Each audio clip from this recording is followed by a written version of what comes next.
Itoshi Rin is one of the main rivals of the main character of Blue Lock, Isagi, and in many ways Rin has been his most present and dominant rival throughout the series, with Isagi always being a step behind Rin one way or another for most of the series.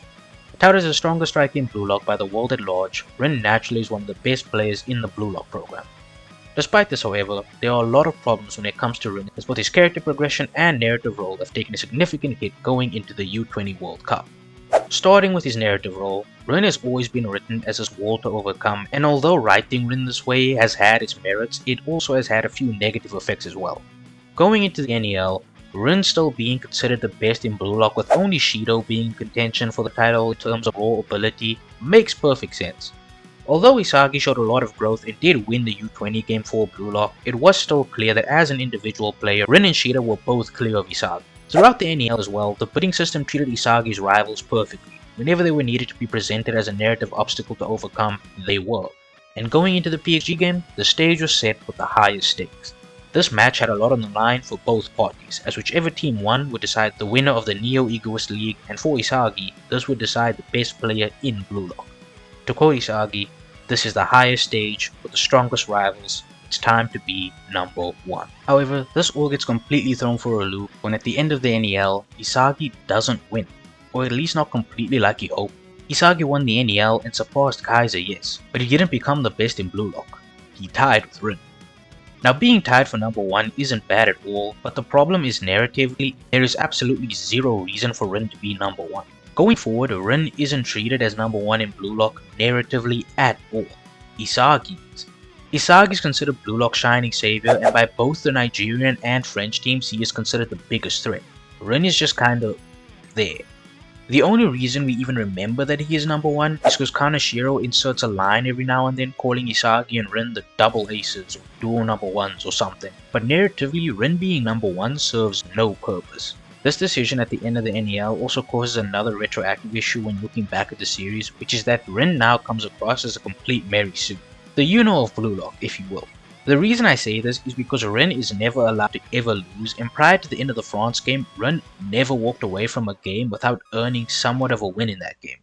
He only loses twice prior to France, and this was against the World 5 and against Bastard München at the end of the NEL, both of which Kaneshiro went out of his way to minimize after the fact, instead of using these opportunities to give Rin character growth. Against the World 5, instead of having Rin now have to gripe with his loss and use it to grow, it's instead somehow turned into a moment to glaze him twice. Like, there is an entire conversation between Isagi's team where they all reflect and talk about how this helped them, and Rin is the only one who stays silent, and Isagi goes out of his way to say Rin is feeling different from all of them and it didn't break him, and then Isagi talks about how when he can beat Rin, he'll be ready to be the best in the world. And then immediately after this, we find out Rin was one of only 2 people to score against the World 5 and is still number 1. Nothing came from this loss, and instead everything possible was done to minimize it. Against Bastard München, there is another perfect setup for Rin to have great character development after the match, and the narrative is perfectly set up for Isagi's win, but instead Rin loses but still ties with Isagi to be number 1. Keep in mind, Rin both lost and intentionally gave up a goal scoring opportunity and got rewarded for it. And what makes this worse is, like I said earlier, there is no reason for him to be number 1, because after this, Isagi is narratively the sole number 1. Now that's pretty much it for the narrative. Next I want to talk about Rin's character and the negative character traits I think Kaneshiro has purposely been integrating into Rin's character since the U20 game. Early in the series, Rin's obsession with his brother was hinted towards, with this taking center stage during the U20 arc. This obsession would essentially be the crux of their relationship, with Sai's first words to him explicitly telling him that as long as Rin continues to go down the path of simply being Sai Itoshi's little brother, Rin will never surpass Sai. Despite this warning, Rin does not discard his obsessive desires and instead continues to fuel them, adding Isagi to the list of people he is obsessed with. Instead of Rin taking Sai's advice, Rin instead completely embraced his negative characteristics, using it as a trigger to enter his flow state, the Destroyer mode. Now initially this can seem like a positive thing, as Destroyer mode allowed Rin to completely run through the entire U20 team, and even beat Sai in a 1v1. But in my opinion, using his obsession as a trigger is a short-term gain, long-term loss.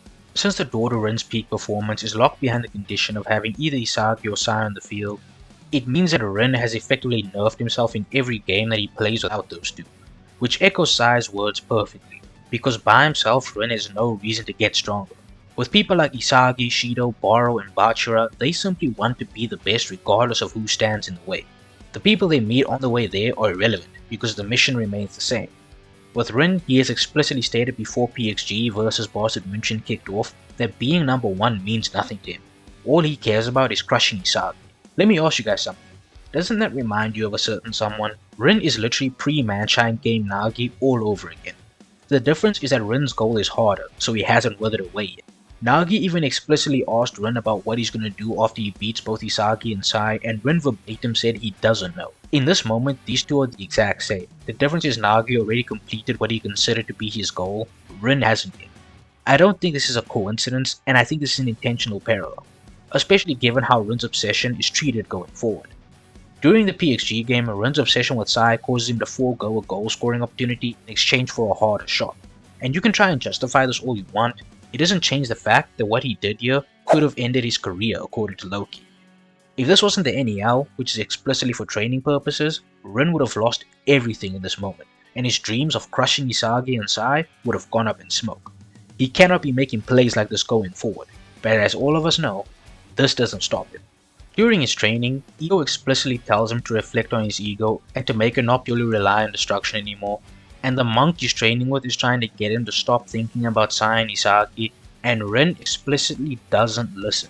He is the only Blue Locker we've met so far who actually failed at their training. This is unacceptable for the supposed number 1 of Blue Lock. He goes into the U20 World Cup completely disregarding Ego's orders and having not disregarded any of his bad habits. And people try to point out him saying that he doesn't need to stick his tongue out, but that doesn't really mean anything. If you look at his goal versus Nigeria, he still obsesses over Isagi, expressly denies what Ego, the monk, and Sai try to teach him, and after he scores, his tongue is still out anyway. The French game was a prime example of everything wrong with Rin. Isagi collapsed and Rin immediately did his best Danny Phantom impression and went ghost. Without Isagi to latch onto, Rin became completely useless, and that is exactly what Sai and Ego were trying to help him avoid, but Rin refused to listen. Then at the end of the France game, Rin's obsession completely backfires on the squad as when Isagi finally starts activating but chooses the most optimal route to victory, Rin comes in to completely destroy all of that because he can't handle his obsessive feelings not being reciprocated. So he tries forcing himself into the situation and ends up ruining it for everyone involved. Rin is the worst offender of the Isagi dependency Yugo talked about, and it will cost him and subsequently Blue Lock as a whole if he doesn't do something about it soon. Rin is on his way to becoming another Nagi, only when Nagi lit his ego wither away, Rin is letting his ego wither him away. And both of these scenarios stem from the same source, obsession and codependency. For Nagi, he was obsessed with Isagi and codependent on Ryo. For Rin, Isagi and Sai each fill both of these roles for him, and basing your life on others is a death sentence in Blue Lock. I think the words Bachira said to Nagi apply perfectly to Rin as well. To quote Bachira directly, "You've got to do it alone, even if it kills you. You're a failure of an egoist." Rin since his introduction to the series has not been living for himself, but for others, and time and again he has collapsed when losing it. Sai even notes that Rin had destroyer mode as a kid but ended up losing it. The clear reason for this is because Sai left, meaning he had nothing in the field to obsess over. Then he unlocks it again when he starts obsessing over Isagi with Sai on the field too, and he can't tap into it again until he meets Isagi on the field again. Kaneshiro has been planting the seeds for Rin's downfall, and I think now that Rin has finally had a critical failure, it opens the door for a great character arc moving forward with Rin. Now I know a lot of people overlook Rin's reckless behavior due to his skill, and his obsession has helped him grow, the same way Nagi's did. But getting better doesn't mean anything if you end up losing everything anyway. In series, Nagi is a prime example. He quote-unquote beat Isagi, and later on was in tears camping outside of Blue Lock begging to come back. For a real-world example, Mbappe is one of the best players in the world, but his selfish tendencies have led to one of the best clubs in the world, Real Madrid, being in one of its worst spots in recent history, going 2 seasons back-to-back completely trophyless. Meanwhile, Mbappe's old team has gone on to win the Champions League back-to-back, following Mbappe's departure.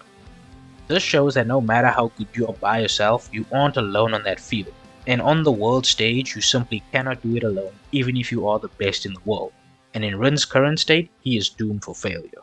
If you made it this far into the video, I just want to say thank you very much for watching, and if you enjoyed, feel free to like and subscribe, it really helps the channel. And with that being said, I hope you all have a great rest of your day or night whenever you're watching this, and I hope to see you all next time.